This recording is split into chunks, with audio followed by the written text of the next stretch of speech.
Hi friends, ఎవరైనా 5000 సంవత్సరాలు ఈ భూమిపై జీవించగలరా? సైన్స్ అండ్ లాజిక్స్ అనేవి మాత్రం నో అని చెబుతున్నాయి. ఒక మనిషి అన్ని సంవత్సరాలు జీవించడం సాధ్యం కాని పని. మానవుడు లేదా ఏ జంతువు కూడా ఈ భూమి మీద 5000 సంవత్సరాలు జీవించలేవు అనే విషయం మనందరికీ తెలిసిందే.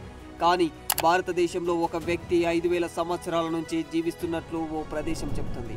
ఇక్కడ వేల సంవత్సరాలుగా ఎవరో వ్యక్తి జీవిస్తూ ఉన్నాడని అక్కడి ప్రజలు చెబుతున్నారు. కొన్నిసార్లు తన గాయాలకు పూసుకోవడానికి పసుపు అండ్ నూనెను ఆయనే స్వయంగా ప్రజల దగ్గరకు వచ్చి అడుగుతాడట. ఈ ప్రాంతంలో చాలా మంది ఆయనను చూశామని కూడా చెబుతూ ఉన్నారు. మహాభారత కాలం నుంచి ఒక వ్యక్తి ఇక్కడే బ్రతికి ఉన్నాడని ఈ ప్రజలు ఇప్పటికీ నమ్ముతూనే ఉంటారు. అయితే ఆ వ్యక్తి మరెవరో కాదు, మహాభారతంలో ఉన్న గొప్ప వీరుల్లో ఒకడు, సప్త చిరంజీవుల్లో ఒకడు, మహాశివుడి యొక్క 5వ అవతారమని కూడా చెబుతూ ఉంటారు. పాండవుల సైన్యాన్ని మరియు ఉప పాండవులను ఊచ కోత కోసినవాడు, అర్జునుడికి సమానమైన వీరుడు. మహాభారత కురుక్షేత్రంలో పాండవుల సైన్యాన్ని ఒంటి చేతితో ఊచకోత కోసిన ద్రోణాచార్యుడి కొడుకు, అతనే అశ్వత్థామ. అశ్వత్థామ మహాభారత యుద్ధంలో కౌరవుల పక్షాన పోరాడాడు. కానీ అతను చేసిన ఒకే ఒక చిన్న తప్పు కారణంగా అతను ఒక శాపాన్ని పొందాడు. దాని కారణంగా అతను ప్రపంచం అంతమయ్యేంత వరకు ఇక్కడే భూమి మీద నివసిస్తూ తిరుగుతూ ఉంటాడట. ఒడిస్సా, ఉత్తరాఖండ్ అడవుల్లో ఇప్పటికీ అశ్వత్థామ కనిపిస్తాడని కొన్ని పుకార్లు నిత్యం వినిపిస్తూనే ఉన్నాయి. జబల్పూర్ నగరంలోని గోరీఘాట్ ఒడ్డున కూడా అశ్వత్థామ తిరుగుతూ కనిపించాడని అక్కడి కొంతమంది స్థానికులు అశ్వత్థామను స్వయంగా తమ కళ్ళతో చూశామని చెప్తున్నారు. అంతేకాదు, అశ్వత్థామ నుదుటి నుంచి నిరంతరం ఇప్పటికీ రక్తం కారుతూనే ఉందని వాళ్ళు చెబుతున్నారు. అయితే అశ్వత్థామ నిజంగానే ఇప్పటికీ బ్రతికే ఉన్నాడా? అది తెలియాలంటే మనం మహాభారతంలోకి ఎంటర్ అవ్వాల్సిందే. అయితే వాస్తవానికి మహాభారతం హిందూ మతానికి మూలాధారమైన ఓ గొప్ప కావ్యమని చెప్పుకోవచ్చు. ఈ మహాభారతాన్ని వేదవ్యాసుడు వివరిస్తూ ఉంటే వినాయకుడు రచించారని చెబుతుంటారు. రాజ్యం కోసం కౌరవులు పాండవుల మధ్య యుద్ధం ఎలా జరిగిందో, దీని నుంచి మానవ సమాజం ఏం నేర్చుకోవాలో ఇందులో క్లియర్గా రాసి ఉంటుంది.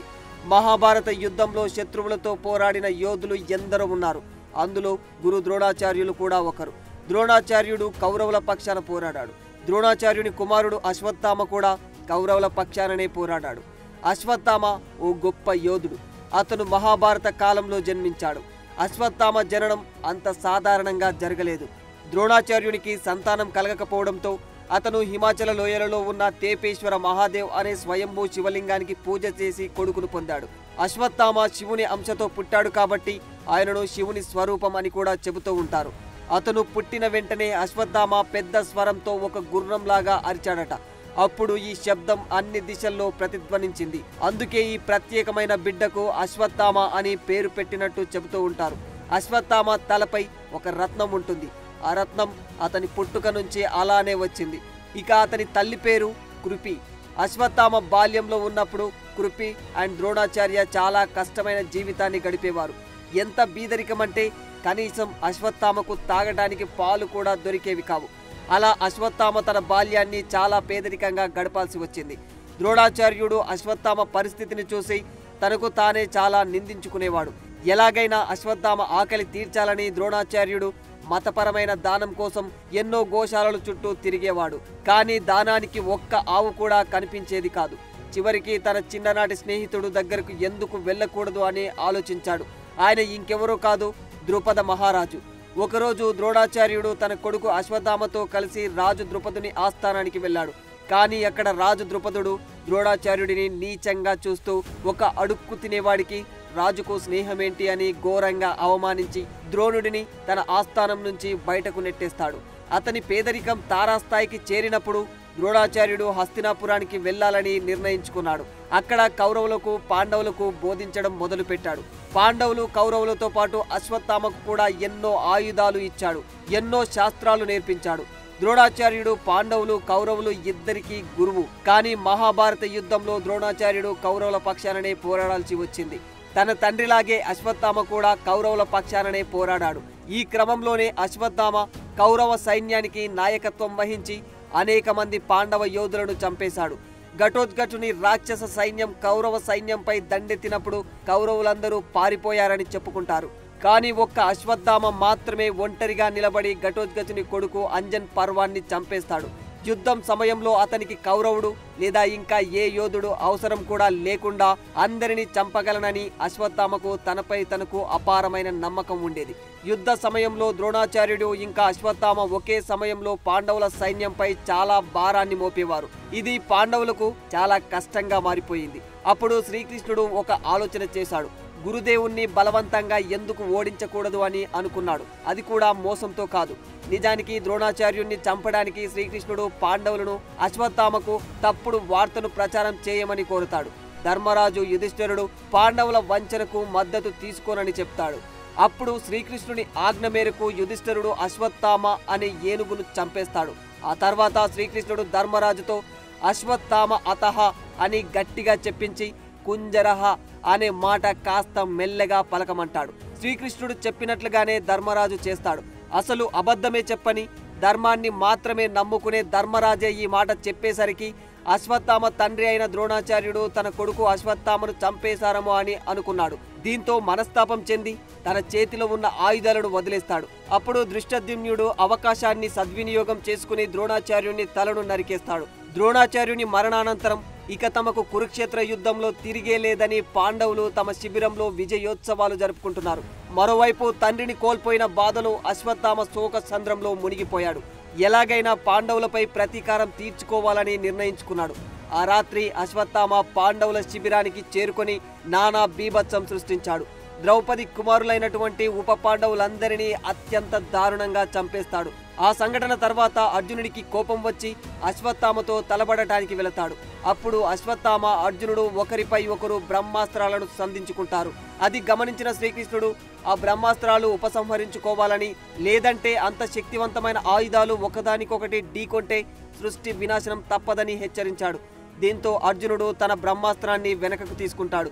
ఇక్కడ అశ్వత్థామకు బ్రహ్మాస్త్రాన్ని ఎలా వదిలేయాలో తెలుసు, తిరిగి వెనక్కి తీసుకోవడం కూడా తెలుసు. కానీ అతను తిరిగి తీసుకోవడానికి ఇష్టపడలేదు.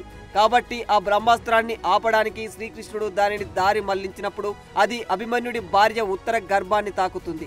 ఇక్కడ మీకు డౌట్ రావచ్చు, బ్రహ్మాండమే బద్దలయ్యే బ్రహ్మాస్త్రాన్ని ఉత్తర ఎలా తట్టుకోగలిగింది అని.